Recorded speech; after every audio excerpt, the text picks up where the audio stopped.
హరి ఓం శ్రీ గురుభ్యో నమః. హంసకళ టీవీ ప్రేక్షకులకు నమస్కారం. వార ఫలాలు కార్యక్రమానికి స్వాగతం. ఇది 21 జూన్ 2026 ఆదివారం నుంచి 27 జూన్ 2026 శనివారం వరకు కర్కాటక రాశి వారి యొక్క గ్రహగతుల ఆధారంగా వార ఫలాలు చూసుకున్నట్లయితే ఈ రాశి వారికి జన్మరాశిలో శుక్రగురులు, ద్వితీయంలో చంద్రకేతుల యొక్క సంచారం, అష్టమ రాహు, భాగ్యస్థిత శనైశ్వరుని యొక్క సంచారం, లాభస్థిత కుజుడు, ద్వాదశంలో రవి బుధుల యొక్క సంచారం. ఇక కర్కాటక రాశి వారికి మరి జన్మరాశిలో శుక్రగురులు, ద్వితీయంలో చంద్రకేతుల యొక్క సంచారం. ప్రతి ప్రయత్నంలో దైవిక బలంతో ముందుకెళ్లే వారంగా చెప్పుకోవచ్చు. మనోభీష్టాలు సిద్ధిస్తాయని చెప్పుకోవచ్చు. లాభస్థిత కుజుని యొక్క సంచారం వల్ల రుణ సమస్యల నుంచి కాస్త ఉపశమనం లభిస్తుంది. మీరు చేసే ప్రతి ప్రయత్నంలో ఒక ఆర్థికపరమైన భరోసాలు పెరిగేటువంటి వారుగా చెప్పుకోవచ్చు. అష్టమ రాహు సంచారం వల్ల ప్రయాణాల విషయాల్లో శ్రద్ధ తీసుకోండి. తొందరపడి నిర్ణయాలు తీసుకోకండి. ఆర్థికపరమైన ప్రణాళికలు తారుమారు అయ్యేటువంటి అవకాశాలు కర్కాటక రాశి వారికి గోచరిస్తున్నాయి. 9వ ఇంట్లో శనైశ్వరుని యొక్క ప్రభావం వల్ల ప్రతి ప్రయత్నంలో ఒక ప్రణాళికతో ముందుకెళ్ళటం కర్కాటక రాశి వారికి చెప్పదగ్గ సూచన. ద్వితీయ చంద్రకేతుల యొక్క సంచారం వల్ల గతం నుంచి ఉన్నటువంటి ఆర్థికపరమైన సమస్యల రీత్యా ఉపశమనం కలుగుతుంది. వృత్తి వ్యాపారస్తులకు ప్రోత్సాహకరమైన వారంగా చెప్పుకోవచ్చు.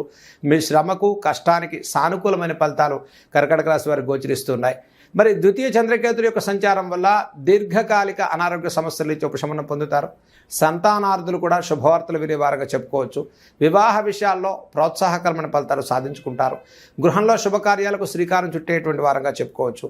జన్మరాశిలో శుక్రగురుల యొక్క సంచారం వల్ల మీ ప్రయత్నంతో ఆగిపోయినటువంటి వ్యవహారాలు ఏవైతే ఉన్నాయో అవి ప్రయత్నపూర్వకంగా ఈ వారాంతంలో చక్కగా ముందుకెళ్ళేటువంటి వారంగా చెప్పుకోవచ్చు. ఇక ద్వాదశ రవి బుధుల యొక్క సంచారం వల్ల ప్రభుత్వ ఉద్యోగులు, ఉద్యోగ మార్పులు, ఉద్యోగ బదిలీల విషయంలో కొంత సమయాన్ని తీసుకుని ముందుకెళ్ళటం అనేది కర్కాటక రాశి వారికి చెప్పదగ్గ సూచన. ఇక ఈ రాశి వారికి ఈ వారంలో చేయదగినటువంటి పరిహారాల గురించి మనం తెలుసుకుందాం. కర్కాటక రాశి వారికి అష్టమ రాహు యొక్క దోష పరిహారం, అలాగే భాగ్యస్థిత శనైశ్వరుడు, ద్వితీయంలో చంద్రకేతుల యొక్క సంచారం. ఈ రాశి వారికి ముఖ్యంగా దుర్గా సప్తశ్లోకి స్తోత్రాలు ప్రతిరోజు కూడా చదువుకోండి. వారంలో శుక్రవారం రోజు అమ్మవారి యొక్క దర్శనాన్ని చేసుకోండి. రాహుకాలంలో ఒక దీపాన్ని వెలిగించుకోవటం, రాహుగ్రహ దోష పరిహారం కోసం రాహుకాల దీపాన్ని వెలిగించటం కర్కాటక రాశి వారికి ఆరోగ్యపరమైన విషయాల్లో ప్రోత్సాహకరమైన ఫలితాలు కలుగుతాయి. అలాగే ఈ రాశి వారికి భాగ్యస్థిత శనైశ్వరుడి యొక్క సంచారం వల్ల ఈ రాశివారు ఆదివారం రోజు సాయంత్రం 4:30 నుంచి 6 గంటల లోపు రాహుకాలంలో ఒక దీపాన్ని వెలిగించడం, అలాగే అమ్మవారి యొక్క ఆరాధన చేసుకోవటం, విశేషంగా కోర్టు సమస్యలు కానీ ఆర్థికపరమైన ఇబ్బందులు ఉండేటువంటి వారికి అమ్మవారి యొక్క ఆరాధనతో దుర్గా సప్తశతి హోమాన్ని చేసుకోవటం వల్ల కూడా కర్కాటక రాశి వారికి విశేషమైన ఫలితాలు సాధించుకునే వారంగా ఈ వారం మనం చెప్పుకోవచ్చు.